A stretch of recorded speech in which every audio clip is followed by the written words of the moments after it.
Welcome, everybody. We are your favorite apostates. I, of course, am McKay. I'm eating my hair, and I am Jordan. I was going to add a little pithy comment.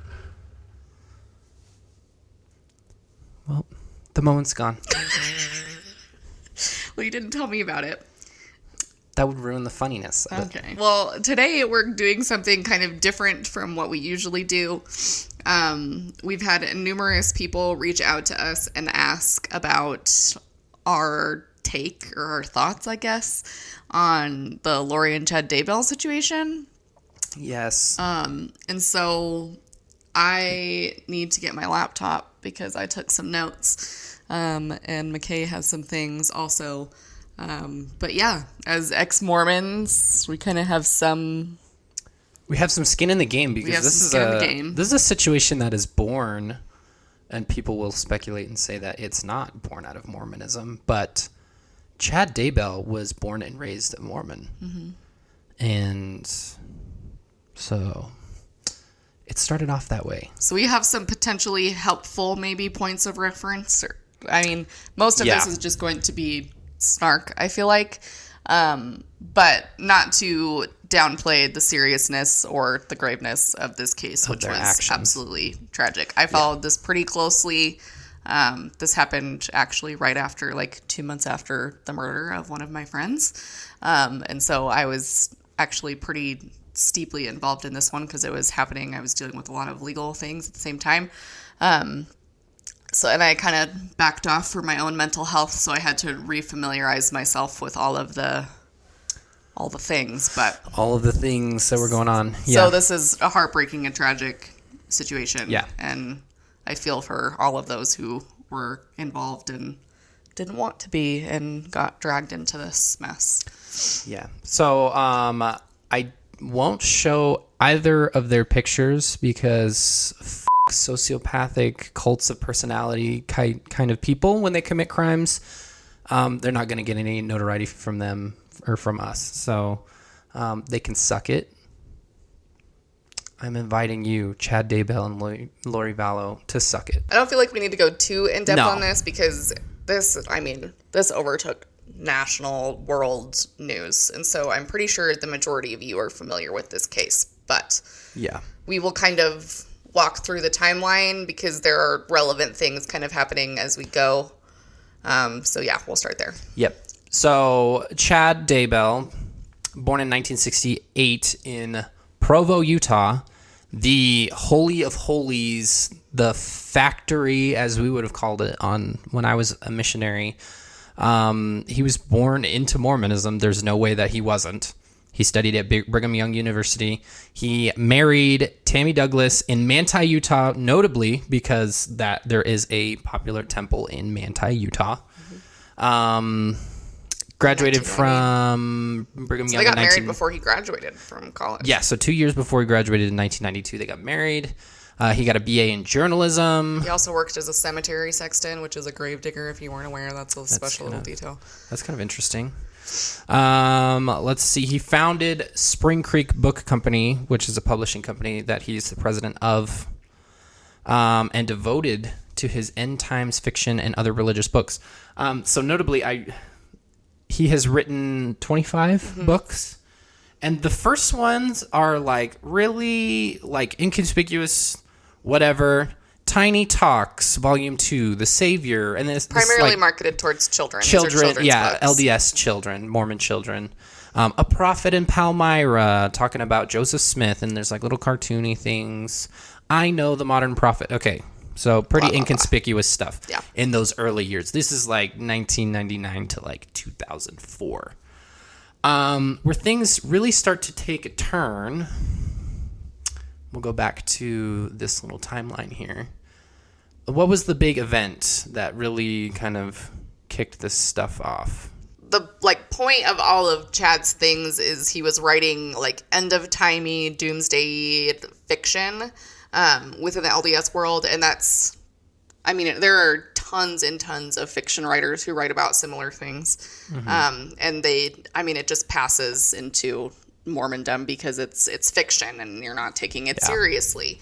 But it's also kind of based in Mormon belief. Yes. Which is, as far as doomsday type kind of apocalypse type stuff, is not that far-fetched in the scope of things that are in the Bible and things like that. But as far as the layman's idea of what the end of the world, if you believe that is going to be in the lifetime of humans, is pretty far-fetched and crazy. Okay, so the point of these books is Chad supposedly, well, at the time, he was saying, like, apparently when he was 17, he had his first near-death experience while cliff jumping. And then he had other various near-death experiences that he details in his books and that he's talked about, like, on podcasts and things. And so he's had multiple near-death experiences, which is what he wrote some of his books about. And so he had one when he was 17, more in his early 20s. And then he later revealed essentially these near-death experiences to be visions from God, essentially. Where there was one where he interacted with ancestors who told him that he had a job to do and this is what he needed to do. And he accepted that job and realized that was his purpose and then came back to life and moved forward. Blah, blah, blah. Yeah. So, and this isn't like an uncommon thread. Jordan read this book. Do you remember who the author was? John Pontius. John Pontius. He wrote this book called Visions of Glory. And it is like basically a Mormon staple. You would be, especially in my Utah Mormon community, when I was still an active member here, you would be hard pressed to find somebody who had either not like skimmed it or read the entire book. Visions of Glory is fiction. It's a work of fiction. However, the work of fiction was based on a vision after a near-death experience that the author had. And then he consulted with one of the Mormon leaders, an apostle, somebody, I don't remember who it was. He consulted with somebody and said, I've had these visions and God told me I need to share them. And then this Mormon leader was like, yes, you need to share them and publish it. And so he published it as a work of fiction. However, he does tell in the book that these were visions that he had. And it's very doomsday-y. It's visions of the second coming, what happens at the second coming when Christ comes back. Yeah. Big earthquakes that they're gonna have wreck Utah, crazy stuff. They're gonna have Jesus is gonna go to the conference center in Salt Lake City, and they're gonna have this sacrament ritual or ceremony, whatever. Now that we're talking about this, people are probably gonna want us to read the book, which I did read it. Full disclosure, if you guys while I was a member, we can talk about it. And I was because as a member, I had a lot of fear surrounding the second coming, which we're gonna get into. And so I think because people are like, because Lori and Chad were involved in the Preparing a People doomsday prepper group, essentially, that her family called a cult. And so people are like, how do they get there? And I think a lot of the issue with the second coming is so much of it is unknown, but so much of it is scary as it's foretold in Mormondom, essentially. That people want to know more about it and to prepare, be ready for it. And they live in fear of what's going to happen. So then people like Chad come along and say, oh, if you pay me money, I'll tell you what happens in the second coming so you can be prepared, and I'll tell you where to live and where to go. Which is ironic because that would be classified as per Mormondom as priestcraft. Right. So that's excommunicatable, if that's a word, offense. Excommunicable. Is that the word? Possibly. But that's kind of where I think this stems from, is people's fear of the second coming and not knowing what's going to happen and being afraid for themselves and their families, which is totally understandable. And then things like this happen where we have people who realize a lot of people have this fear and I can take advantage of the people who have this fear and make some money out of it. Yeah. So it is to be seen whether, this guy, he went as far as killing people and children because of these experiences that he was having, these visions and things like that. So I think he was 100% buying into his own bullshit. Yeah. It's an extreme to take to not buy into your own shit at that point. Part of the reason we want to talk about this is because it's 100% enabled by Mormonism belief structures. he was set up his entire life to believe that God would appear to him in dreams. And I'm not going to say that people don't get revelations and things like that, but God does not speak to people the way that God spoke to Chad Daybell. That's not a thing. A loving God would not tell anybody to kill their children. I'm sorry. And I know that's going to offend some people, but that's absolutely not what happens. And so let's kind of jump into what happened. Because this, and I mean, we could do like 15 episodes just on that alone because this shit is crazy. Oh, do we want to talk about Lori first? Yeah. Do you want to pull up her? I'll pull up her little bio. So before we jump into what happened, sorry. We're jumping all over the place, yeah. So Lori Vallow, she went by a bunch of different names because she's married 5 different times. Awkward. Doesn't look great. I feel worse for her if she wasn't a crazy. Let's see. Born in 1973 in San Bernardino, California. She had one child with one... she was married, didn't have any kids at first. Joseph Ryan. Married again, no kids, and I think the 3rd time. Yeah, so she had a child in 2002. I won't name the child because we don't do that here. Child in 2002 with Joseph Anthony Ryan, and then they soon after divorced. And then she was with... And then he died. No, I don't think Ryan died. Did he? Yes. Oh, he did? Oh, mysteriously. And then she was married to Leland... Oh, okay. Leland Charles Anthony Vallow. Like literally 1 year after their divorce. Red flag. Let's see. And with Vallow, she became a member of the Church of Jesus Christ of Latter-day Saints, the Mormon Church. Oh, no. Vallow was a lifelong Catholic. So maybe Lori wasn't Catholic or anything like that. I misinterpreted that.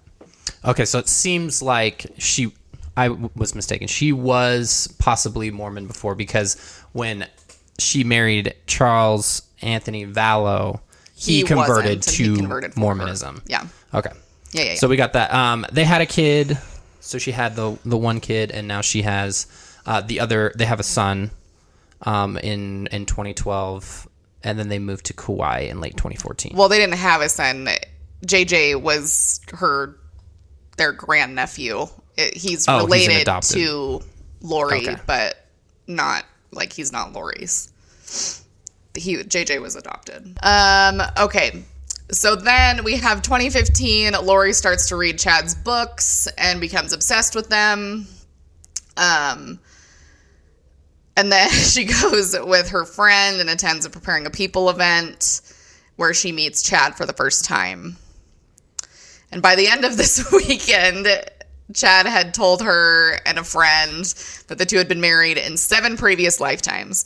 So part of Chad's whole shtick is he is able to tell you who you were in your past life, typically in some type of Book of Mormon or biblical sense. And so, Lori is a good-looking woman, and he sees her and is like, ooh, opportunity to say I was married to this bitch in a past life. So, I am going to do that, even though I'm married to a woman currently. Yeah. So, that's kind of the initials of them, and it just gets kind of weirder from there. So like the Wikipedia page talks about what I can kind of add to, which is stating that Chad believed that he lived 31 different lives on various planets. He referred to others as light or dark, depending on whether kind of good or evil type thing. And then he referred to Lori as an eternal being of 21 separate lives, only 5 of which had occurred on this planet, the same 5 he lived on this planet. Isn't that coincidence? And so Lori basically threw herself into this belief system, if you even want to call it that. And they did a podcast together. And then in 2019, everything kind of starts to go down the shitter. Yes. So up until this point, let's be clear that reincarnation is not a view of the Mormons. However, what he says is about living different lives on different planets and things like that is not that far-fetched, because the insinuation that one can make about the Mormon belief is that God was once a man who lived on a planet who was governed by another god, who was once a man who lived on another planet who was governed by another god, and so forth and so forth. So that kind of idea may have given birth to this kind of bastardization of that same weird idea, in saying that you can live multiple lives. So there is that piece. So there's that piece. And then there's also the piece that I was looking at before we did this as I was doing research, is there is accounts from several of Joseph Smith's former, or, several of his wives at the time, who said that Joseph Smith had at least talked about plural probations, the ideal of plural probations, or... Bitch, this is absolute news to me. I think what I was reading, and said even Eliza Snow talked about the idea of reincarnation, plural probation, that type of thing. But that also goes in line with the potential to be, a god here and hereafter, or whatever. So that could also be more in line with that. I haven't done a ton of research on that. I just thought that was interesting. So there is some people who argue... I guess we're going to have to look into that now, because what the f***?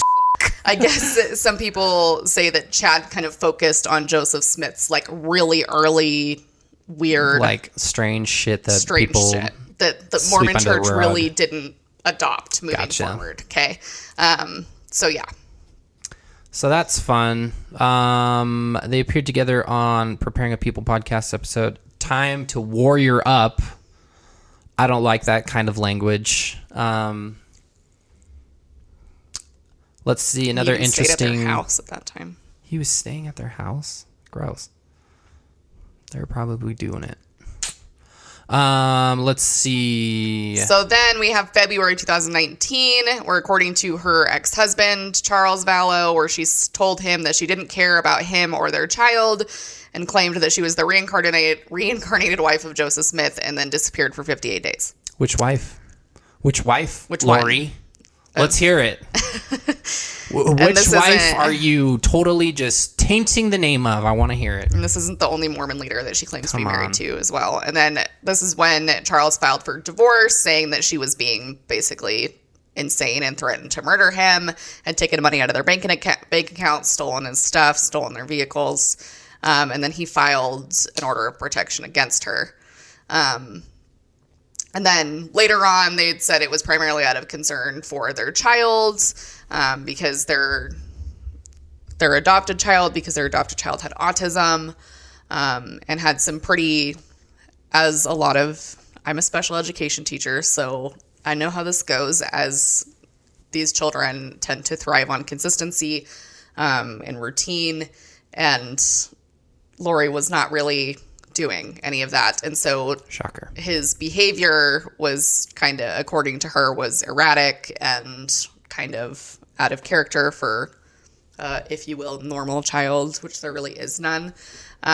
Which kind of leads us to the kind of crazy things that started happening. According to one of her friends, Lori, who was kind of in on it, she said that Lori said that when this child would act out and be kind of, he has autism, so I don't know what to tell you. He has behaviors. That's just part of it.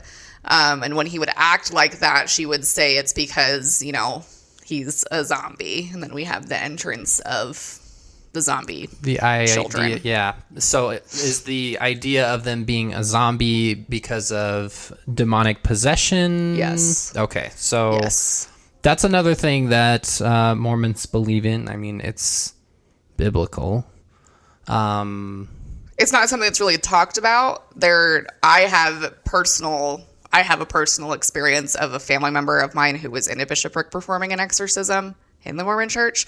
So this is not out of character. There's also, depending on where you go on your mission, I dated a few missionaries who were involved in kind of demon possession type things, where bishoprics had to be involved to cast out the devil and things of that nature. So that's really kind of a not talked about part of Mormonism, but it is definitely there. Mormons definitely believe in evil spirits, and the devil, and the ability to be possessed in most cases.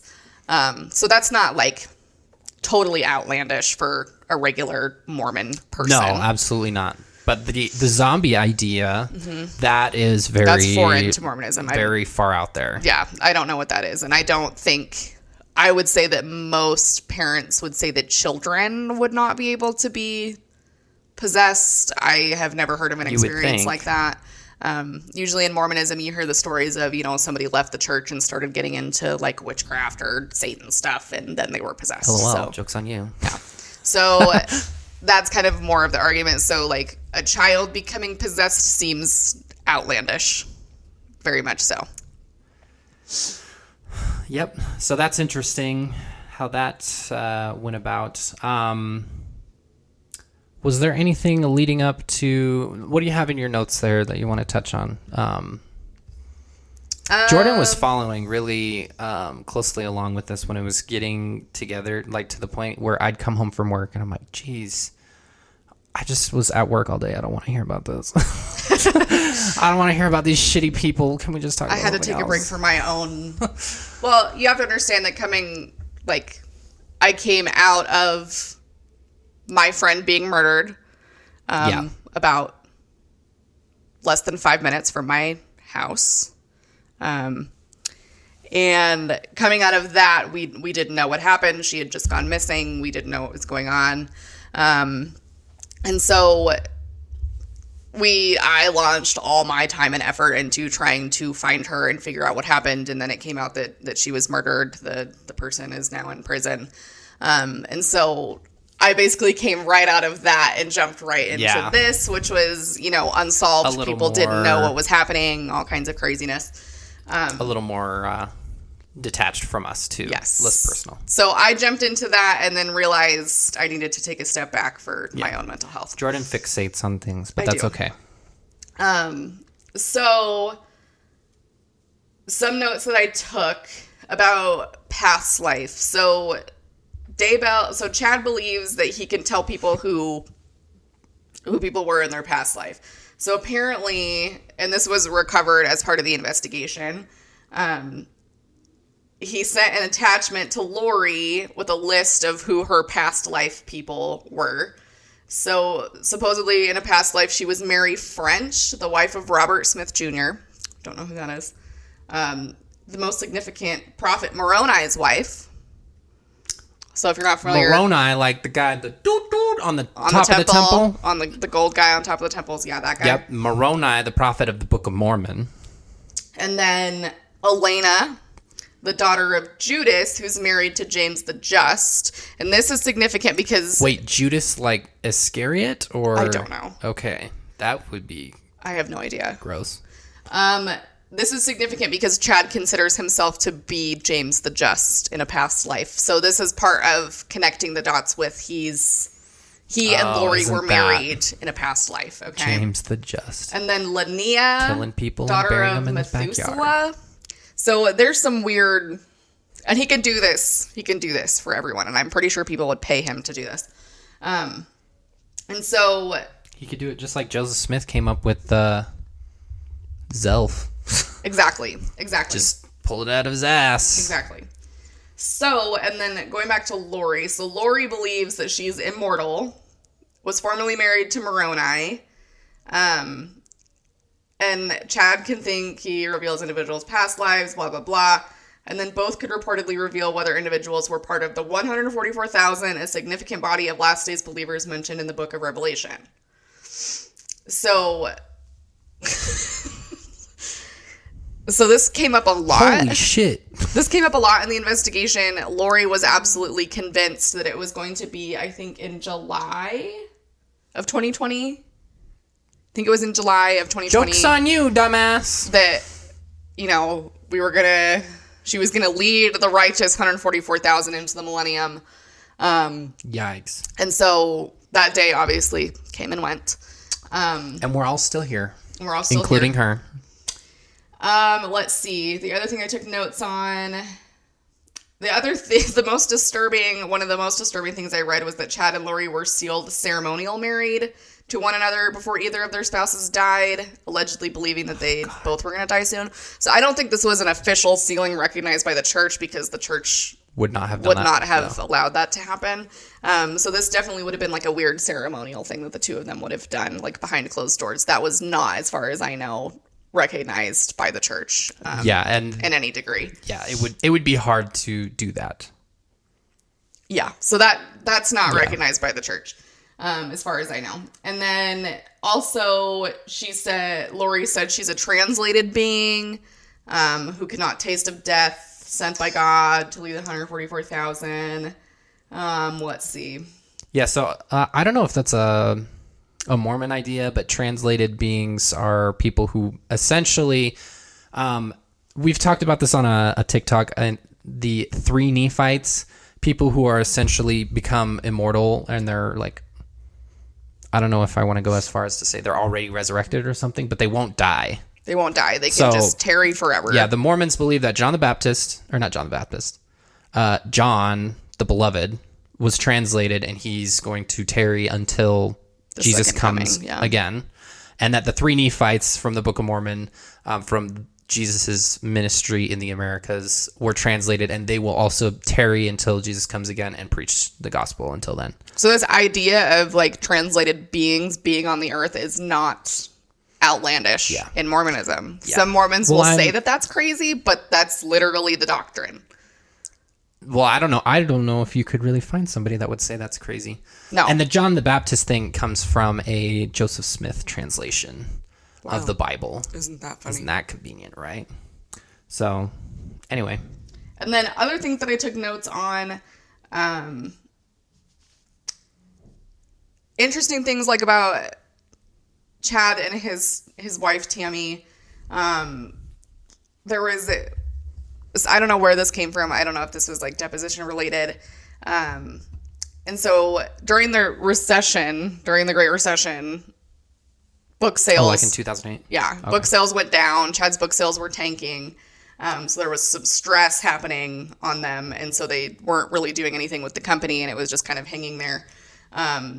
And that decision apparently took a toll on his wife and his marriage. And he said Tammy began playing Frontierville, which I didn't even know what that was, but apparently it's a spinoff of Farmville. What the? For hours on end, and received a vision from her grandmother. So Chad received a vision from Tammy's grandmother, on behalf of Tammy. So Tammy's grandmother came and visited Chad. And said, have Tammy quit her damn computer game cold turkey. So apparently... It was really important that Tammy's grandmother come and say, quit playing Frontierville, damn it. Cold turkey. It makes me sad because this, and if you're familiar with this case, you know that Chad essentially basically murdered Tammy, which we all kind of thought from the beginning anyway. Basically. But it's just sad to me because it shows kind of, and if that really, I mean, I'm assuming that she took that extremely seriously, as most Mormons would. If somebody said, oh, somebody came to me, like your family member came to me and had a revelation, and that's really common in Mormonism, is for people to come to you and say, I had a revelation or a vision on your behalf, and you need to do X, Y, Z, or think about X, Y. Like, that's happened personally in my family. That's happened in his family. Which, mind you, that's not how they preach revelation works. No. That's a misconstruation of how they want it to work. That's a menstruation? Misconstruation. Is that a word? I don't know. Misconstrue? Misconstruation. It's misconstruing the... Let's see this. Okay. I want to see if this is a word. Because if it's not, I want to cut it out. Construe. I think you just made up a really cool word. That would be cool. Why is this going so slow? If that's the case. I broke Google. I don't think you did. Oh. Misconstruation. Is it? The process of misconstruing. Okay. A misconstruation of revelation. See, it rhymes too. So even bonus points. Better. That's not really how they believe it will work. But that's widely accepted in Mormon culture. In culture, yeah, it's widely accepted. Yeah. So. Yeah. So I think this just goes to show that there was potentially a lot of emotional and, in this case, spiritual or religious manipulation happening for Tammy. This is kind of, and if he had an issue with her playing this stupid video game, then... Man up and just tell her, you dumbass. Don't say your dead grandmother had to come to me and tell you to stop playing. Okay, grow a pair. And just tell her to stop playing the video game. If she's if she's a trad Mormon housewife, she's going to listen to you and what you have to say and is going to likely have a conversation with you about it and probably stop. But instead, we have to spiritually manipulate her into stopping, because we all know that did not happen. Perpetuate this, the ego of this cult of personality. So, that's fun. And then some other things about Lori. A friend told a news station that she was obviously very concerned about the end of times and wanted her, this friend, to be very afraid. And said there was one time where she was talking about it and she says, sometimes I think it would be better to just put my kids in a car and go off the side of a cliff. Okay. So, once again, going back to what I originally stated at the beginning of this, there is a lot of fear surrounding the second coming. Especially for Mormons, it's the last days and everything kind of surrounding it. It's essentially, for Mormons, everything has to get really, really, really, really bad before Christ will come. And so the whole idea of the second coming is things are going to continue to get worse. But we also have to remember that people, especially Mormons, have been saying the second coming is around the corner since Joseph Smith's time. Yeah. But the fear there is attached regardless of the timing. Everybody has an immense fear surrounding the second coming. Other interesting things, Chad told somebody that Peter, James, and John appeared to him and gave him the priesthood keys, which, if you know anything about Mormonism, that's significant. Joseph Smith said the same thing and also lied about the same thing. And then the only other thing I wanted to add was in some of the court paperwork, Lori and Chad had exchanged text messages saying that they believed Tammy was in limbo and possessed by a spirit named Viola before she was killed. So the same idea we have with the children being zombies or whatever you want to call them. We have the same thing happening with Chad's wife, Tammy. So yeah, this is kind of the gist of my notes. So part of why I wanted to talk about this is just to kind of show how crazy faith, beliefs, doctrines, whatever you want to call them, end up harming people's patterns of thought and things like that. When you're so indoctrinated into things that you believe, and I will say 100%, I believe that there were 3 Nephites from the Book of Mormon who were just out there chilling. Yep. And that they knew John the Beloved, who's out there chilling.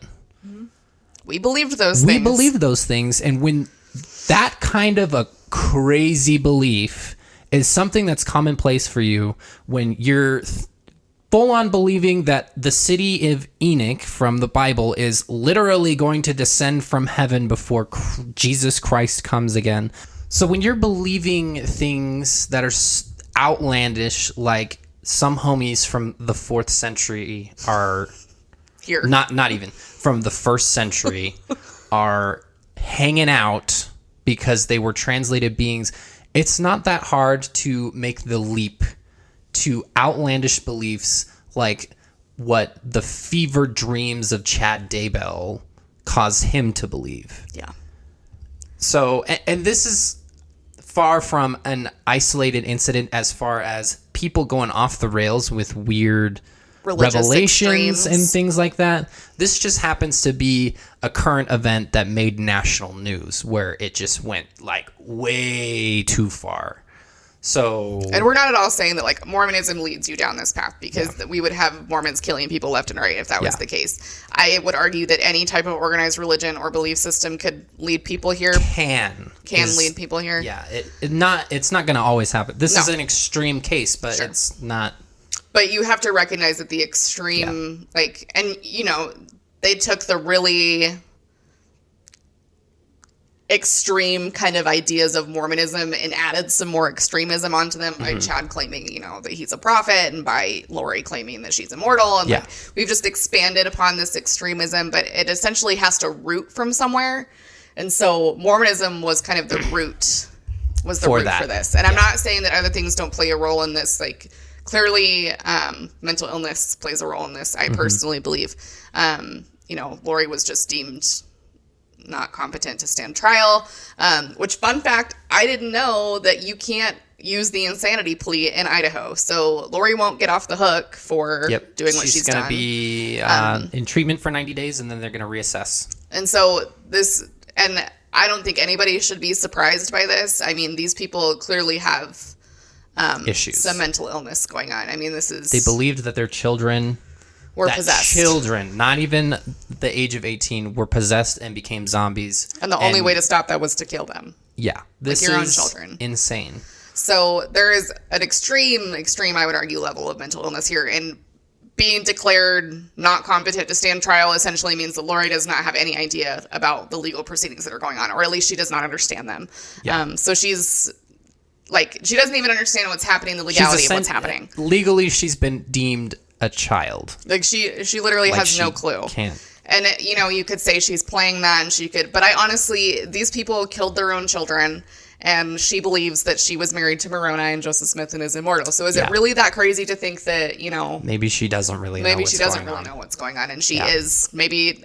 there's the whole persecution complex that Mormons love of I'm being persecuted for my beliefs, and I'm in prison now, but I'm going to come out and... Yeah, obviously, you know, I am doing something right if I'm being persecuted. That is 100% a belief of Mormons that, well, they killed Joseph Smith because he was... Joseph Smith went to jail. Joseph Smith went to jail because of what he was preaching about and the truth and everything, when that's just a narrative by the church to cover up the fact that Joseph Smith was a con man and a treasonous bastard. Because he was nutty. So that's not to say that those other things don't play a role in what we're talking about here. But the Mormonism link is definitely there because the doomsday prepper situation typically has to stem from something, and the second coming stuff has to stem from something. And Chad's, one of the other things that I had taken notes on is Chad's kind of ideas are also very similar to some previous Mormons who were excommunicated over kind of extreme beliefs about possession. And I think Douglas Mendenhall, I think that's who I took notes on. Douglas Mendenhall had a daughter who suffered a stroke, and after she suffered that stroke, they believed that because of the impact on her brain, that she had lost the ability of what Mormons call the veil. So the veil from her had been lifted, and she started having experiences with spirit and the other side, and started talking about Satan and possessions and things of that nature. And so I think he took a lot from him, and Douglas Mendenhall, I'm pretty sure, was excommunicated. And there was another one that I can't remember the name of that was excommunicated for similar spiritual possession, demonic belief systems. So this isn't unique to Chad, but a lot of these things, he clearly pulled a lot of things that have roots in Mormonism, which is significant. Yeah. So, and I won't say that this only relates to religious things. I 100% believe that these outlandish religious ideals can lead to people believing in other more secular conspiracy theories and absolutely things like that, which is really common in Mormonism as well. I have very we have personal experiences with people not believing in certain vaccines and things like that. I don't want to get too far into it and be political, but it's really easy. If you are if things like people from centuries ago being alive and still walking the earth today is believable, then I feel like people are more vulnerable to conspiracy theory type belief systems because of that. Yeah. Because it just doesn't seem that outlandish. Yeah. Anything is possible, right, when you believe. Well, and especially because they're believing these things and there's absolutely zero evidence. Yeah. So if they can believe some religious thing based on they felt good about it, how they can believe other things which also have zero evidence just because they're like, yeah, that seems right. Yeah. No, and that's the point. Like, that's the whole thing, right? Yeah. Is there none of the majority of Mormonism and history and the Book of Mormon and all these things are not substantiated by any type of evidence. Nope. And so when other things aren't substantiated by any type of evidence, it's not that outlandish because your belief system is based on no evidence. And so that's kind of a different tangent for a different day. But spiritual evidence it's not evidence. But if you have specific, this was kind of like an overview, but if you have like specific questions about like Lori and Chad, like specific religious beliefs and things, drop them in the comments. Hopefully, like we could do another video if we had enough questions. But as far as I know, like that's kind of our thoughts on the Mormon connection. Is there a Dateline episode on this? I think there is, yeah. If there's a Dateline episode on this, check it out. That way you don't have to give any very much thought space to these pieces of shit. Well, and I like his books are still out there. Don't buy his books. Don't buy his books. Absolutely do not don't do that. Like if you can find the PDF free online, I'm sure somebody's posted it. Just don't contribute to them at this point. It's not worth it. But yeah, if you have further questions, let us know. This was kind of an overview. This is an overview. Or if you have any comments or questions on anything else that we've talked about in here, we did touch on a lot of like kind of weird abstract things. Mormon beliefs. If you want to hear more about those, drop it in the comments. I'm sure we'll have to come around to some of those things. But let us know. Obviously, we're always open to suggestions and things like that. We should just get like a little suggestion box and print them all out and like draw them out of a box and just see what we want to do. Yeah. So anyway, thanks for holding on to this hell of a ride with us, because revisiting some of this stuff, it's just like, and especially because when this was happening, we were still using the Mormon paradigm to look at these things, and now that we're out, we're like, geez, this is rough. Yeah, this is not good. It's poor kids. So, alrighty then. Well, thanks for joining us. If you're not subscribed already, hit that subscribe button and smash that like button. It helps us out a lot. Yeah, smash that like button. Check us out on our socials. We'll link them down in the description. I would shout it out. TikTok and Instagram at Jordan and McKay. We're pretty active. Jordan has been like hella active on Instagram, so follow us there. TikTok kind of hates us, even though we have like a decent amount of followers. So follow us there. We go live fairly often on TikTok. Yeah. So if you want to join us for a live chat at some point, drop by, come through. If you don't want to download that app, fine. So be it. We might need to start going live on Instagram. Yeah, too. We might need to do Instagram from here on out. But anyway, thanks for watching, and we will see you next time. See you next time.